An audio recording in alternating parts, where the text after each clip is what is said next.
mesa redonda está muito relacionado com as duas intervenções que foram feitas anteriormente. Portanto, como perceberam, uma primeira intervenção que equaciona os problemas e os desafios, e uma segunda que dá pistas para algum tipo de soluções. O nosso objetivo aqui é, mais do que da perspectiva da investigação nesta mesa redonda, trazer pessoas que estão com as mãos na massa, envolvidas já com alguns destes problemas, e o objetivo é de pôr estas pessoas, os nossos convidados, a falar numa perspectiva daquilo que a FAO criou em 2010 com o nome de Climate Smart Agriculture, portanto, ou seja, uma agricultura inteligente face ao clima. Muito brevemente, para sintetizar, o conceito tem a ver com como fazer face aos desafios da segurança alimentar na perspectiva de 2050, portanto, mais população, dietas diferentes, mais consumo, necessidade de aumentar em cerca de 60% a produção de alimentos de base, segundo a FAO. Não é só uma questão de produzir mais alimentos, é uma questão também de produzir mais rendimento, porque uma das razões pelas quais existe insegurança alimentar, devo chamar a atenção que 60% das pessoas mal alimentadas no mundo, ou subnutridas, são agricultores, e, portanto, é um problema de rendimento, não é só um problema de produção de alimentos, não é? Portanto, como compatibilizar esta necessidade de produzir mais alimentos e de produzir mais rendimento e, ao mesmo tempo, fazer face aos grandes desafios do clima. Os grandes desafios do clima são, essencialmente, dois, que é como é que é possível continuar a fazer agricultura ou fazer outro tipo de agricultura com um clima diferente, com uma mudança climática que varia consoante os cenários, mas que de alguma forma terá desafios importantes.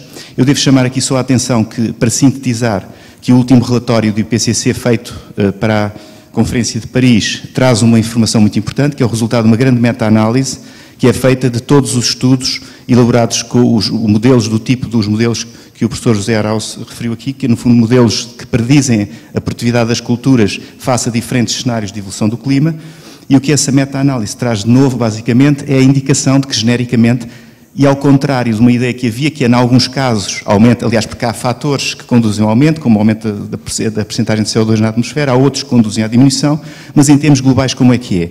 Essa meta-análise incorpora 1000 e tal estimativas, feitas com muitos modelos diferentes, com cenários climáticos diferentes, com culturas diferentes, e a conclusão é que se até 2020, 2030, o número de estudos que predizem resultados positivos e negativos empata, mais ou menos, a partir de 2030, aqueles que produzem resultados negativos descolam e, de facto, no fim do milénio, os efeitos previstos são claramente negativos para a maior parte dos modelos, para a maior parte das culturas, em termos globais. Isto é relativamente importante porque a ideia que havia é que se uns aumentam, outros diminuem, globalmente podemos até manter a capacidade de produção de alimentos. Isto o que diz, basicamente, é que isso, à medida que o tempo for passando, cada vez é menos verdade. Esse é um aspecto importante.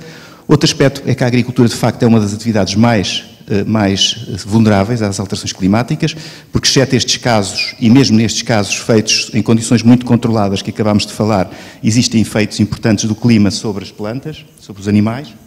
E o terceiro desafio é o desafio das emissões.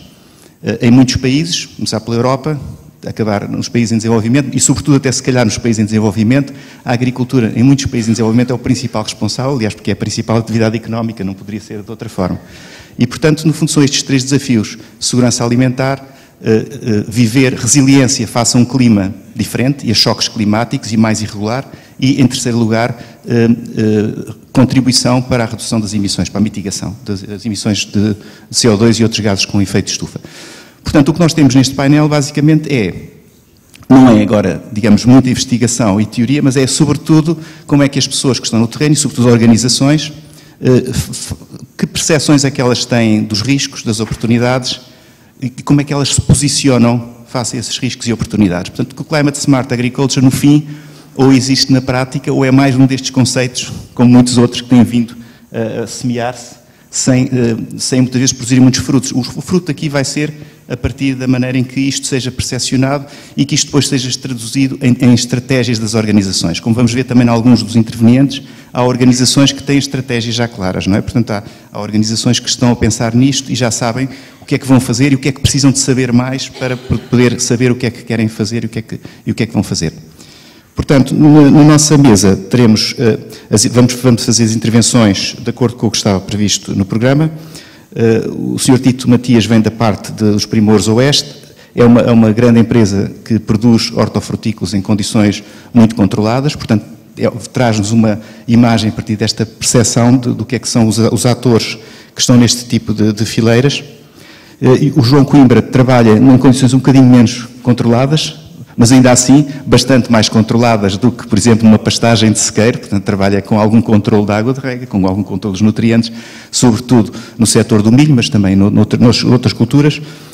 O João é dirigente e é técnico de uma associação, mas vem-nos falar sobretudo como gestor da sua área de produção agrícola, porque faltava-nos essa perspectiva direta, temos um pouco também essa da Primores Oeste. Depois... Bom dia. Em primeiro lugar, agradecer o convite, arriscar por um agricultor a falar na academia realmente é começar a entrar fora da zona. Acho um pouco perigoso, ainda por cima o professor não nos deixou de usar aqui os bonecos do PowerPoint, ainda mais difícil. Portanto, vou admitir que vou conseguir levar isto a bom porto. Estes temas para nós são fundamentais porque a maioria dos agricultores talvez não esteja ainda muito sensível, mas nós temos que pensar sempre a longo prazo. Nós que somos possuidores de terras, que temos um negócio de longo prazo, que é o património, desenvolver negócios em cima desse património tem muito a ver com a resiliência às alterações climáticas e tem a ver com a preparação de nos adaptarmos para ser competitivo. E, portanto, acabamos por ter aqui alguns desafios. Nós somos uma empresa familiar que explora cerca de 500 hectares de milho, agora em regadio, e 2.000 hectares de floresta. Na parte agrícola, onde nós dedicamos mais trabalho na área da conservação, tem sido tentar, basicamente, tornar a nossa empresa sustentável a longo prazo, numa ótica de resiliência comercial, mas também numa ótica de conservação e de capacidade de manter, pelo menos, aquilo que herdamos.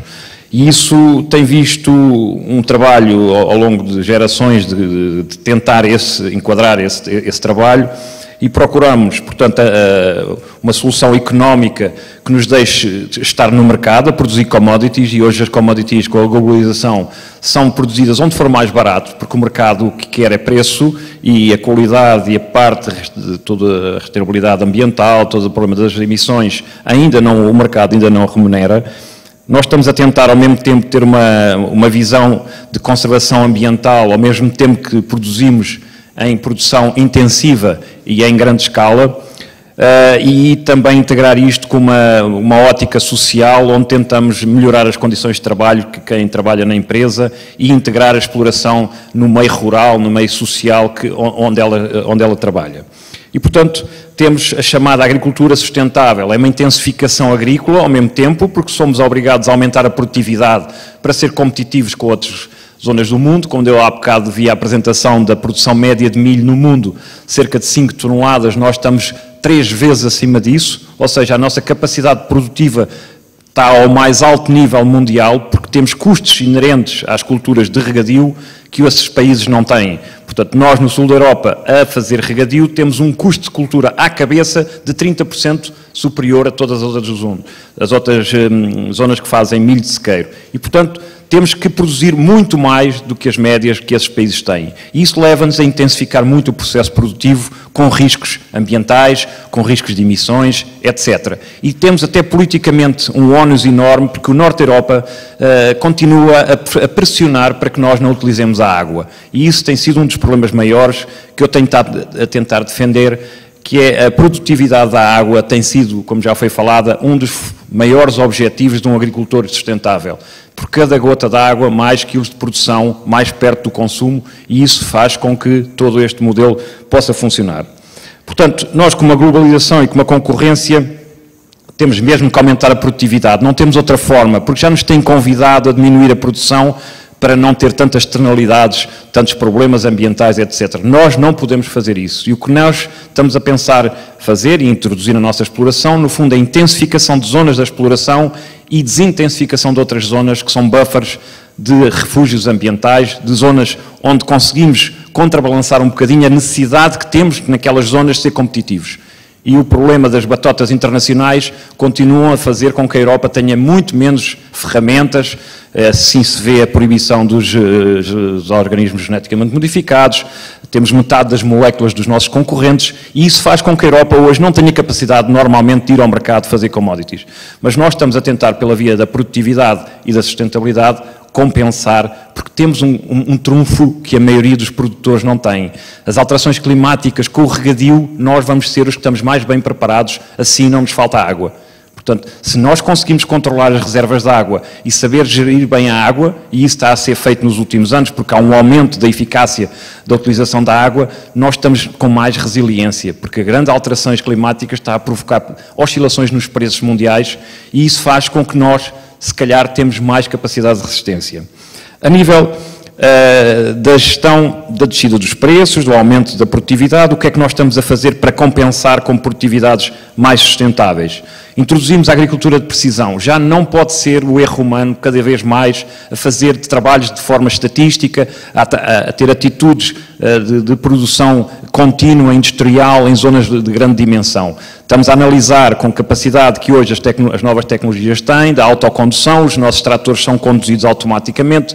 Temos imagens de satélites, de drones, de aviões que nos dão a produção de biomassa, conseguimos analisar pela condutividade elétrica dos solos o que é que cada mancha de solo vai necessitar e com isso conseguimos fazer uma agricultura quase outra vez de horta, que eu conseguia saber que num lado tenho uma necessidade, no outro lado tenho outra. E quando se faz isso em grande escala, perdeu-se muito na fase da Revolução Verde. E, portanto, estamos a tentar voltar outra vez à agricultura mais de precisão.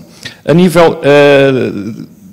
temos feito algum trabalho de investigação, temos um projeto chamado Smart Crop, onde todas as decisões do agricultor são tomadas com base em decisões de resposta ao ambiente. Portanto, todo o sistema são medidos e respondemos sempre a uma decisão que um sistema informático nos ajuda a responder. A decisão de que hoje está calor, vou fazer isto, nada disso já é feito na exploração. Portanto, todas as atitudes são moduladas e são ajudadas a responder e isso tem ajudado muito com este problema das alterações climáticas. A maioria dos agricultores trabalha muito por históricos e por aquilo que se fazia ano passado e há 10 anos e há 50 anos. E nós o que estamos a transformar é que a decisão é tomada, mesmo na gestão da rega, que é onde nós usamos mais estas tecnologias, só se rega aquilo que é necessário, à hora que é necessário e quando é mais barata a energia, etc. Temos modelos que nos ajudam a gerir todo esse processo.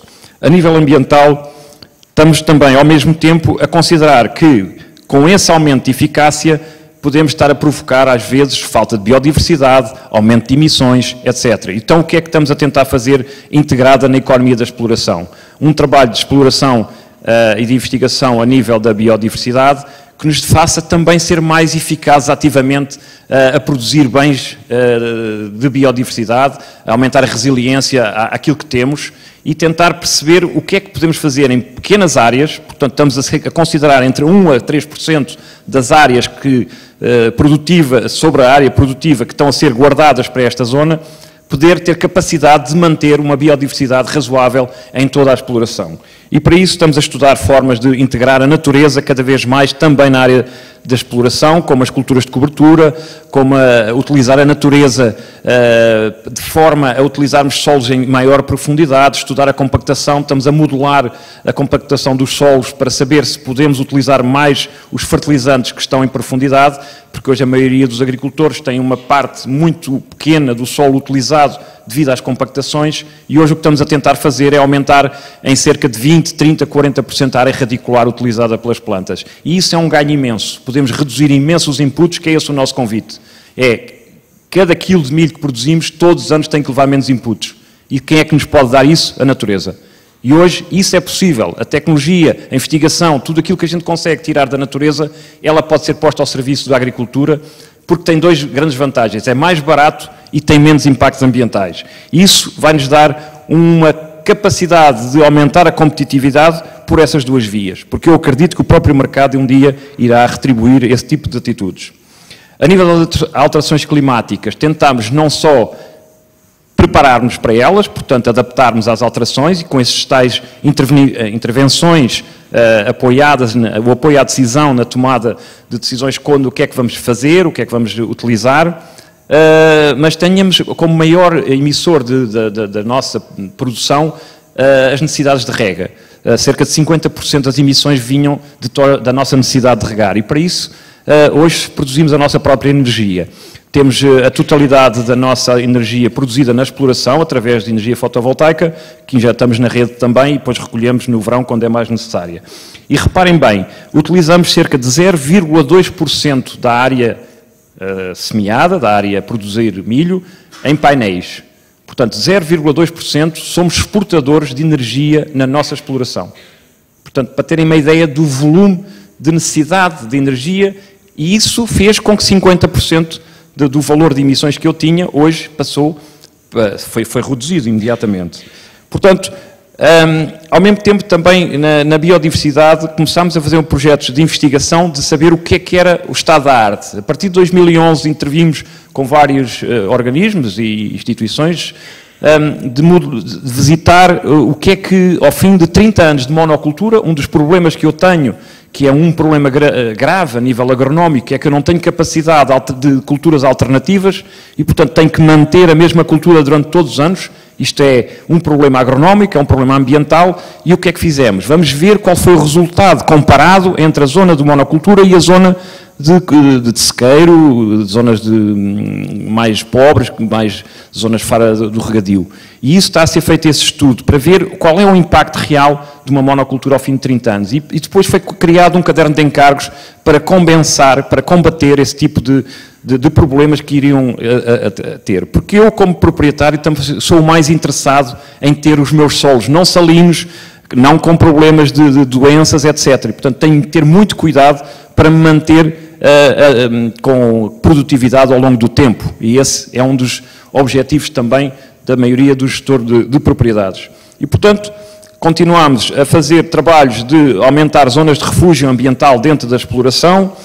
Temos cerca de 1 a 3% da área dedicada a isso. Estamos a plantar mais árvores e sebes para refúgios. Estamos a tentar encontrar soluções de insetos auxiliares e de tudo o que possa fazer com que a biodiversidade que era perdida por nós termos zonas contínuas e sem qualquer tipo de abrigos, não haver essas zonas. Portanto, colocar corredores ecológicos entre as parcelas, e hoje já temos toda a propriedade plantada de árvores na periferia, com sebes de refúgio, e a pouco vamos continuando a aumentar. E ao mesmo tempo estamos a monitorizar todos os efeitos dessas atitudes, porque o que queremos é replicar o projeto.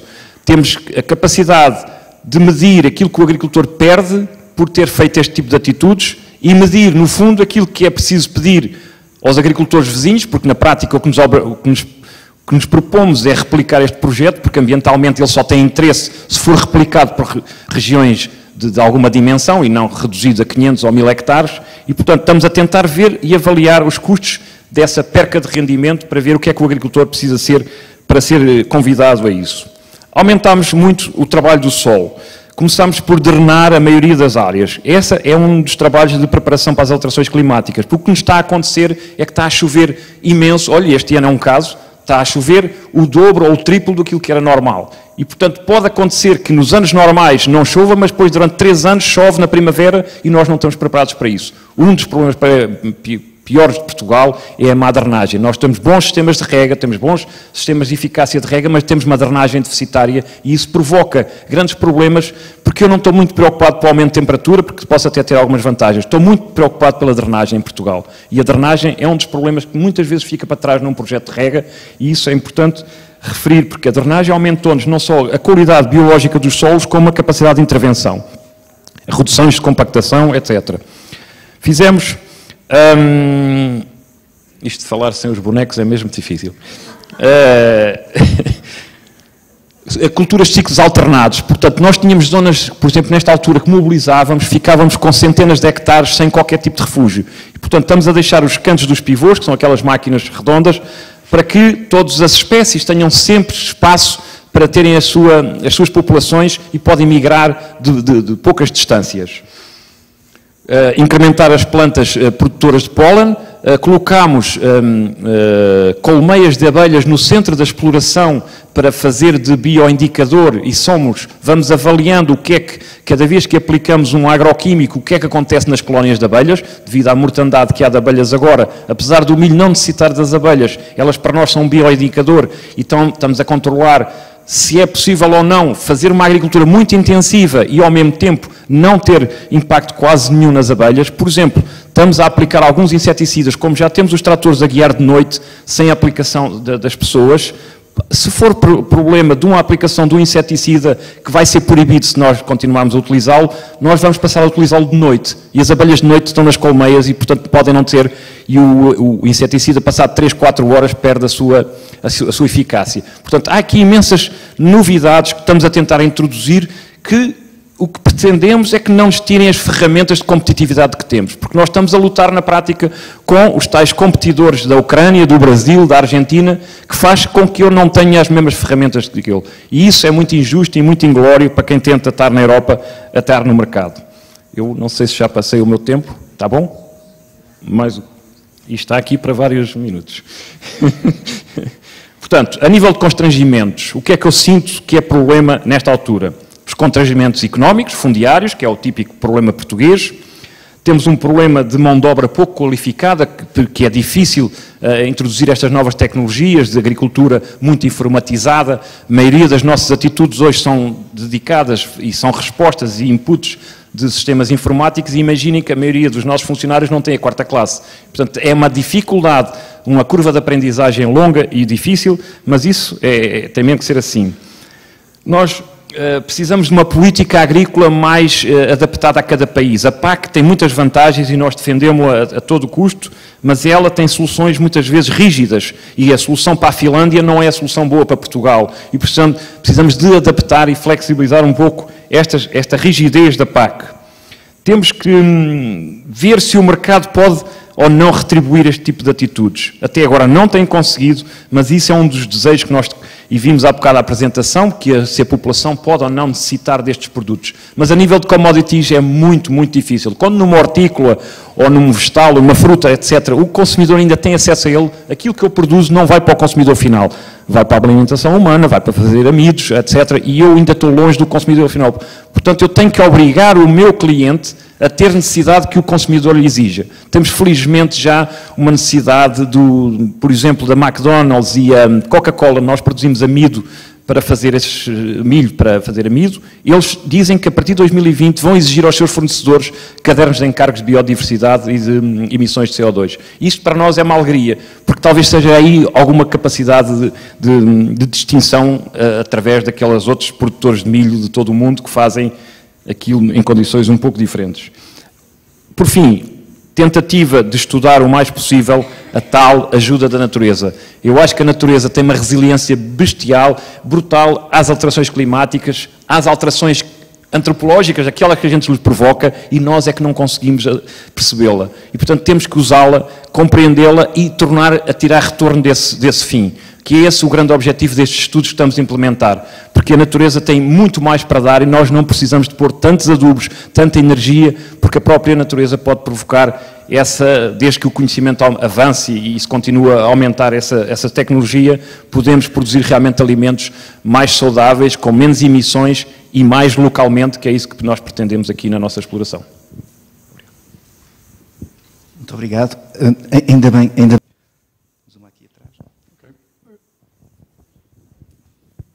Carlos Fontes, da Universidade de Lisboa. Muito obrigado ao painel pelas excelentes intervenções.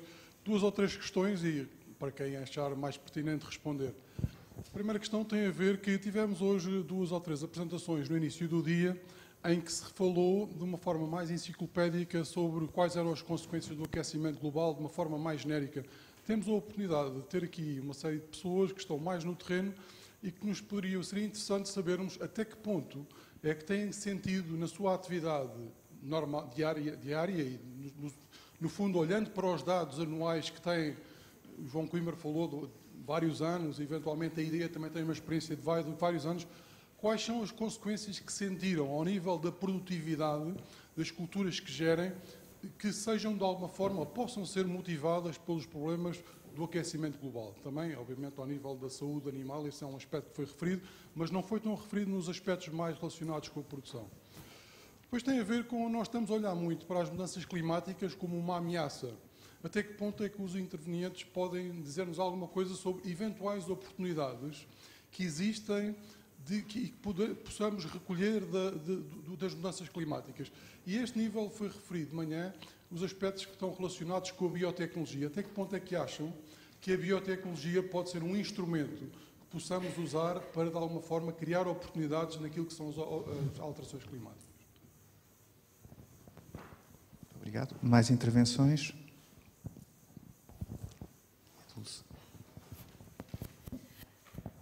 Boa tarde. Dulce Freire, do Instituto de Ciências Sociais. Tenho duas questões uma talvez mais direcionada para os primeiros do Oeste e outra mais para os dois agricultores, digamos assim.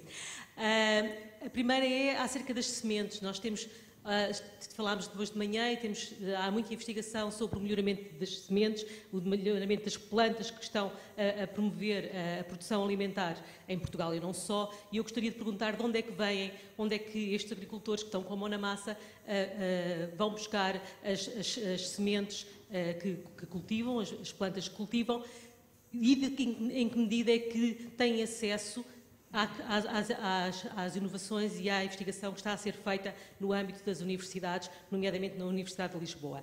A outra questão é particularmente para João Coimbra. Falou das estratégias para manter a agrobiodiversidade e para manter a biodiversidade na sua exploração e o quanto isso visa criar um modelo que possa ser replicado. A minha questão é até que ponto, qual é a percepção que os agricultores da mesma região têm sobre aquilo que está a fazer, porque os agricultores têm plataformas para discussão e para entendimento e, portanto, eu gostaria de saber como é que os vizinhos estão a ver e a compreender e a tentar replicar aquilo que está a fazer.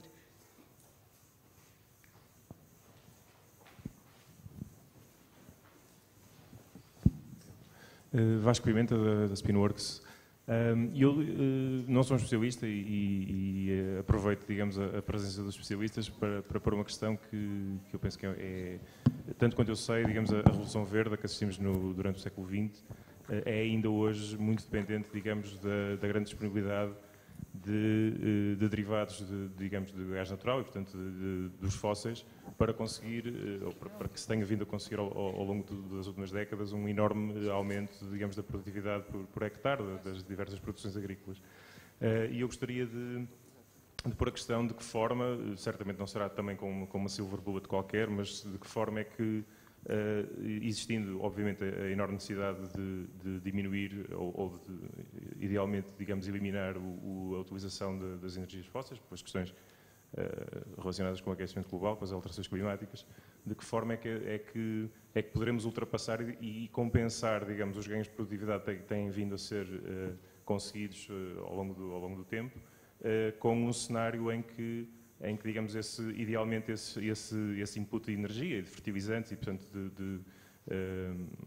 esse aumento de input possa ter, digamos, que ser removido daquilo que é o input para a produção alimentar.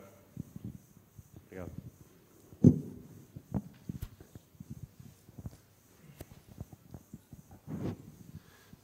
Domingos Almeida, da Universidade de Lisboa. A minha questão é para o João Coimbra e o Tito Matias, se poderiam dar a vossa perspectiva do que é que tem sido nos últimos anos e do que é que perspectivam daqui para a frente, digamos, num horizonte de 3, 5 anos, do que é o retorno no capital. Porque estas atividades, tanto uma como outra, uma mais intensiva em trabalho, mas ambas extremamente intensivas em capital. E o retorno no capital, na economia portuguesa, é uma das coisas que tem sido extremamente baixa. Qual é a vossa experiência no contexto microeconómico sobre o retorno do capital? Estão numa fase de investir ou estão numa fase de consolidar investimentos? Se calhar se houver mais alguma, a gente recolhia e depois... Muito obrigado. Tentar aqui juntar 2 ou 3 coisas.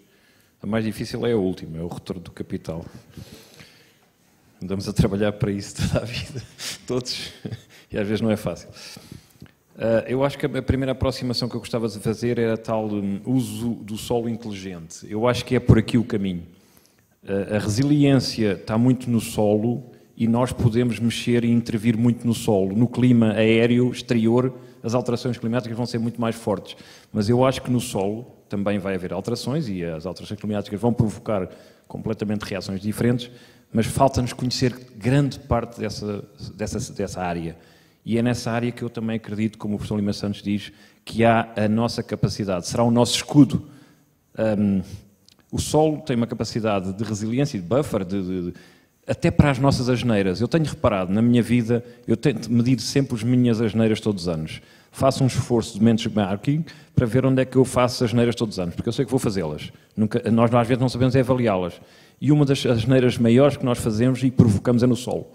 A compactação, uma rega mal dirigida, uma cultura mal adaptada, o ciclo cultural mal escolhido, uma drenagem deficiente, eu estou a retirar potencial ao solo. E, portanto, se eu conseguisse dominar esses fatores primeiro, eu poderia ter um solo muito mais friendly, mais um amigo da minha produção. Portanto, o que é que nós estamos a tentar fazer agora? É estudar a biodiversidade do solo. Tenho tanta dificuldade que até pergunto se alguém na sala sabe quem é que me pode ajudar a estudar a biodiversidade do solo. Estamos em um projeto de investigação onde o único parceiro que tinha um laboratório de fazer biodiversidade do solo faliu, desapareceu. Não tenho já ninguém para me ajudar. E, portanto, hoje vou ter que sair daqui com alguém que me vai ajudar a fazer isto. Portanto, a biodiversidade do solo como primeiro. Depois, a utilização de estrumes e lamas. Nós estamos a batalhar com o problema das lamas das cidades, das lamas das celuloses, das lamas da agroindústria, e temos uma legislação extremamente apertada, porque ela é medrosa, é uma legislação... Eu costumo dizer que a legislação é tipicamente feita para crianças. Nós não devíamos necessitar de legislação. É só porque somos ignorantes e pouco trabalhadores. Se nós estudássemos melhor, podíamos aproveitar todos estes inputs. Estamos a ter imensas devoluções, a estragar-se matéria orgânica enormemente em Portugal, quando nós precisamos de matéria orgânica urgentemente, a baixo custo e de baixas emissões. E temos-la aqui presente ao nosso lado, e estamos a importar da Ucrânia, de Marrocos, e a gente sente sempre medo de importar comida e legumes. Eu tenho medo de me faltarem os fertilizantes. E temos que resolver esse problema, e isso a universidade tem que nos dar uma ajuda. Temos que estudar os modelos de compactação de solo. Nós estamos a fazer os primeiros trabalhos em condutividade elétrica do solo. Nós trabalhamos o solo todo igual. Eu tenho um trator com uma charrua e vou para a frente e para trás e faço tudo igual. Isso acabou. Eu vou ter que lavrar onde é preciso. Lavrar a gente não utiliza essa técnica já porque está ultrapassada, mas vamos ter que utilizar as técnicas à medida da necessidade do terreno. Fazemos as aplicações georreferenciadas. Cada ponto vai ter um bilhete de entidade, cada metro quadrado vai ter um comportamento. E a partir de agora nós temos capacidade, com a capacidade que as tecnologias de informação avançaram, foi posta à nossa disposição uma infinidade. Eu no meu telemóvel tenho georreferenciado todos os pontos da exploração e cabem numa porcaria de um telemóvel que custa 50 €. Isto é uma novidade que não existia há 20, há 30 e há 40 anos. Agora só temos que fazer uso dela. Por isso, acho que aqui está o segredo. Alterações em relação ao qual é o impacto das alterações climáticas, o que é que eu sinto? Eu sou agricultor há 25 anos profissionalmente, mas já lá vivia mais 20. E tenho a noção que isto evoluiu brutalmente. Nós semeávamos o milho, por exemplo, em maio, junho. Eu comecei a descer todos os anos, dias e dias, e agora comecei a semear milho no princípio de março. Só que este ano ainda não consegui praticamente semear milho com as alterações climáticas. O ano passado não choveu durante 180 dias seguidos. Este ano está a chover há 180 dias seguidos. Portanto, temos que lutar todos os anos com uma alteração de tudo ou nada. E temos que estar preparados para isso. Esse é o grande desafio. Porque até as alterações das alterações são mais... Para mim, interessa-me imenso as alterações climáticas e os excessos climáticos. Eu, como tenho regadio, como disse há pouco, eu vivo bem com o mal dos outros. Se houver uma seca nos Estados Unidos ou na Rússia, o preço do meu produto vai disparar. E eu estou à espera só disso. Estou mesmo à espera disso. Só que nos últimos 3 anos não aconteceu. Temos os maiores excedentes da história. 3 anos sem um bocadinho de uma alteração climática. Nada. Quando nos oferecem este bónus de nós, regadio, sentirmos que estamos preparados para as alterações climáticas, não houve nada. 3 anos. Excessos de produções, recordes de produtividade, recordes de estoques. E o que é que o agricultor faz? Então onde é que elas estão? Afinal, isto sempre depois vêm os tais dizer não digo que isto é tudo mal drabice, que andam para aí a contar. E é isto que é o nosso problema. Mas eu não tenho dúvidas que elas já estão. Por exemplo, na vinha temos 20 dias de antecipação de colheita. Isto é uma coisa impressionante. Em 20 anos, hoje, consegue-se colher na zona de Almeirim vinho no princípio de agosto. quando antigamente as vendimas faziam-se a partir de 20 de setembro. Portanto, em 30, 40 anos que eu me lembro perfeitamente, tínhamos adega e fazíamos vinho, que não é o caso, mas fazíamos as vendimas no fim de setembro. Agora começam-se no dia 1 de agosto. Está bem que as tecnologias e os vinhos é tudo diferente. Mas há uma antecipação do ciclo e, geneticamente, nós estamos a conseguir fazer ciclos maiores. Porque aquilo que nos interessa é fazer biomassa, fazer fibras, etc. E, portanto, estamos a tentar aproveitar essa oportunidade. Portanto, eu tenho que pôr o ciclo mais cedo. Por exemplo, eu gasto muita energia para fazer secar o milho no fim do ciclo. O que me interessa é chegar a agosto com o ciclo pronto, para que a natureza me faça a secagem natural. Porque isso obriga-me a gastar muito menos energia, a colocar muito menos fóssil em cima da conta de cultura, e isso pode-me trazer uma oportunidade. Agora, precisa é que isso aconteça, essas alterações, porque este ano só faz frio e a gente precisa de calor. A biotecnologia, tem havido a tal ataque político à biotecnologia, acho que não vale a pena trazer para aqui a discussão, porque não faz sentido, mas eu acho que é uma oportunidade perdida, que a Europa está a perder tempo, quer dizer, é uma questão de tempo, ela vai perder e depois tem que ir recuperar. Portanto, mesmo estes OGMs de segunda geração, que eu acho que são os mais interessantes, porque a gente agora ainda tem os primeiros de primeira geração, é que andam por aí tudo muito excitado a proibir aquilo, mas eles não é uma questão de tempo. Acho que a Europa vai ter que resolver este problema, tem que ser os consumidores, porque vão ter comida sempre mais cara se não a integrarem. As sementes que cultivamos, nós temos dois problemas. Temos sempre aquele problema de ameaça das multinacionais, que têm a detecção da tecnologia e têm hoje as grandes genéticas, que hoje fazer uma semente custa milhões e milhões de dólares. Nós temos que utilizar essas sementes, são mais competitivas, são mais adaptadas, a gente pede uma semente à medida, eu quero uma semente resistente a isto, resistente àquilo, que aguenta a seca, que aguente, eu tenho que ter essas empresas. Eu não posso ter nem o Instituto Superior de Agronomia, nem a fazer uma semente, como se pensa muitas vezes. Vamos fazer aqui uma sementezinha local que adapta-se. Não estamos aí já, não há hipótese. Eu gostava, mas não podemos. O que nós estamos a fazer, por exemplo, é outra coisa. Estamos a guardar sementes antigas de infestantes para tentar resolver o problema das resistências aos herbicidas. Nós estamos a fazer bandas herbadas com sementes antigas, onde não leva herbicida há muitos anos, para dar cruzamentos com as plantas que já estão com resistências. Isto acho que é uma atividade ativa para que as moléculas que nos estão a ser sempre proibidas, nós com as mesmas moléculas possamos manter as áreas de altíssima produção sem resistências às ervas, aos infestantes. E, portanto, o que estamos a fazer é isso, manter populações locais muito bem preparadas, que morrem com qualquer herbicida, para que elas se cruzem por aquelas que vão tendo resistências já aos novos herbicidas. E eu acho que esse tem que ser o compromisso. A precisão dos agricultores. Como é que eu posso fazer passar isto aos outros agricultores? De duas maneiras, e respondendo também à sua pergunta. Eu, quando começámos nisto há 15, 20 anos, com as sementeiras diretas, que não mobilizávamos o solo e aquilo era tudo, à vista, era tudo uma porcaria, os meus empregados só pediam uma coisa: o senhor, por favor, faça isto longe da estrada, que é para ninguém ver. O senhor é tontinho, faça isso lá para fora, lá daqui. A gente tem muitas propriedades fora da estrada, perto do Alcatrão. E eles só queriam é que no café não se falasse naquilo. Portanto, os primeiros 10 anos foi para convencer os meus colaboradores e as pessoas que estavam comigo. Hoje estão convencidos, as coisas funcionam e cada vez mais pessoas vão tentando encontrar soluções daquele género, e eu acho que a gente tem aprendido muito e motivar as pessoas que trabalham é muito importante.